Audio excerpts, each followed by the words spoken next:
છો વિદ્યાર્થી મિત્રો, સક્સેસ એન્ડ ટ્યુશનમાં તમારું સ્વાગત છે। અગાઉના લેક્ચરમાં આપણે આયનીય બંધની રચના વિશે જોયું। આજે આપણે જોવું છે કે આયનીય સંયોજનના સામાન્ય ગુણધર્મો શું છે, ભૌતિક ગુણધર્મો શું છે।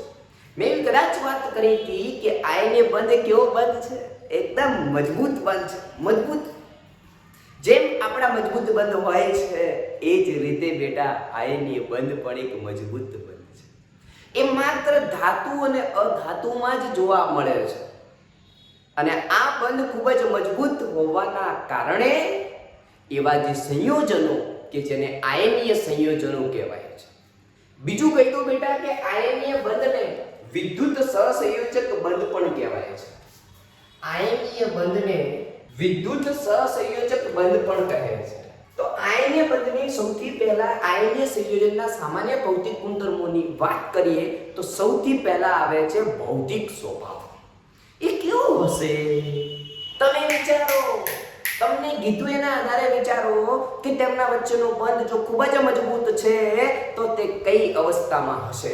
વિચારો કઈ અવસ્થામાં હશે, વિચારો તો કે ઘન અવસ્થામાં હશે। ઘન અવસ્થામાં અને ઘણા સખત હોય છે, દબાવતા તૂટી જાય છે। આયનીય સંયોજનો ઘન અવસ્થામાં હોય છે, ઘણા સખત હોય છે અને દબાવતા તૂટી જાય છે। ચોક ચોક સંયોજન લાગે છે તમને ઘન? એ આયનીય સંયોજન નથી પણ મીઠું લઈ લો, વધારે મોટો મીઠાનો કાંકરો હશે, તમે આમ દબાવશો તો શું થશે? તૂટી જશે, ભૂકો થઈ જશે। બટ એ જ રીતે કહેવા માંગે છે આયનીય સંયોજનનો ભૌતિક સ્વભાવ। બીજો મુદ્દો છે ગલન બિંદુ અને ઉત્કલન બિંદુ। આયનીય સંયોજનના ગલન બિંદુ ઉત્કલન બિંદુ ઘણા ઊંચા હોય છે। કારણ એવું છે કે ધાતુ અધાતુ એટલે કે ધન આયન અને ઋણ આયન વચ્ચે પ્રવર્તું આંતર આણ્વીય આકર્ષણ બળ ઘણું જ પ્રબળ હોય છે। તેને તોડવા માટે ઘણી બધી ઉષ્માની જરૂર પડે છે, માટે આયનીય સંયોજનો ખૂબ જ મજબૂત બંધ છે અને તેના ગલન બિંદુ ઉત્કલન બિંદુ ઊંચા હોય છે। આયનીય સંયોજનમાં ધાતુ અધાતુ વચ્ચે રચાતું બંધ ગલન બિંદુ ઉત્કલન બિંદુ ઘણા ઊંચા હોય છે, ઘણા ઊંચા હોય છે। તેમના જે ગલન બિંદુ ઉત્કલન બિંદુ ઘણા ઊંચા હોય છે કારણ કે ધાતુ અને અધાતુ વચ્ચે રહેલું આંતર આણ્વીય ઘણું વધારે હોય છે। તેમના ધાતુ અધાતુ વચ્ચે રહેલું આંતરાણ્વીય આકર્ષણ બળ ઘણું વધારે હોય છે, માટે તેમાં બંધને તોડવા માટે વધારે ઉષ્માની જરૂર પડે છે। કેમ મિત્રો, શું લાગે છે? બોરિંગ લાગે છે? અરે યાર નહીં બોરિંગ, બિલકુલ સહેલું છે। તમે ખાલી મગજથી વિચારો તો ભૌતિક સ્વભાવ, એટલે આ તો બંધ મજબૂત છે તો કે ઘન અવસ્થામાં હશે, ઘણો સખત છે અને દબાવતા તૂટી જાય છે।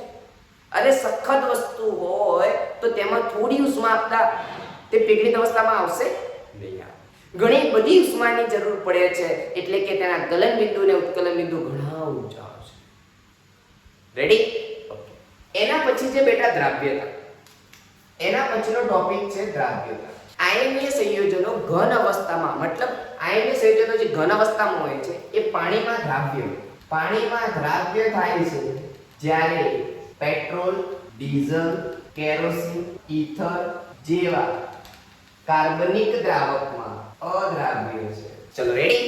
મતલબ કે પાણીમાં દ્રાવ્ય થાય છે પરંતુ પેટ્રોલ, ડીઝલ, ઈથર, કેરોસીન જેવા જે કાર્બનિક દ્રાવકો છે તેમાં દ્રાવ્ય થતું નથી। આ તો બિલકુલ સિમ્પલ વસ્તુ છે કે પેલામાં ઓગળે પેલામાં ના ઓગળે। એના પછી બેટા વાત કરું તો એની વાહકતાની, વિદ્યુતીય વહન। ઘન અવસ્થામાં મીઠું વિચારો તો મીઠામાંથી વિદ્યુતનું વહન થાય ના, તો કે ઘન અવસ્થામાં એક પણ મુક્ત ઇલેક્ટ્રોન ન હોવાના કારણે તેમાં વિદ્યુતનું વહન થતું નથી। જ્યારે પ્રવાહી અવસ્થામાં, ખબર પડી ગઈ ને મિત્રો કે પ્રવાહીમાં ઓગાળશું એટલે આયનો છૂટા પડશે, આયનો છૂટા પડશે તો ઇલેક્ટ્રોન મુક્ત થશે, જેના કારણે તેમાં વિદ્યુતનું વહન થાય છે। આ મિત્રો લાગતું હશે સિમ્પલ, પણ ક્વેશ્ચન આવશે ને પરીક્ષામાં એટલે વિશ્વાસ આવશે કે સાહેબે કીધું કે આયનીય સંયોજનો કેવા હોય, ખૂબ જ મજબૂત હોય, સખત હોય, ઘન અવસ્થામાં હોય, દબાવતા તૂટી જાય। પાણીમાં દ્રાવ્ય, પેટ્રોલ, ડીઝલ, ઈથર, કેરોસીન જેવા દ્રાવકોમાં અદ્રાવ્ય હોય। ગલન બિંદુ ઉત્કલન બિંદુ ઘણા ઊંચા હોય, કારણ કે ધાતુઓ વચ્ચે રચાતું આંતરઆણ્વીય આકર્ષણ બળ એ ઘણું વધારે હોય છે. બીજું વાત કરીએ બેટા એની વિદ્યુતીય વાહકતાની કે ઘન અવસ્થામાં વિદ્યુતનું વહન થતું નથી. જ્યારે એને પ્રવાહીમાં ઓગાળવામાં આવે છે ત્યારે તેમાં આયનો મુક્ત થાય છે, ઇલેક્ટ્રોન ફ્રી થાય છે, વિદ્યુતનું વહન થાય છે. ચલો રેડી? આઈ હોપ કે તમને ખબર પડી ગઈ હશે.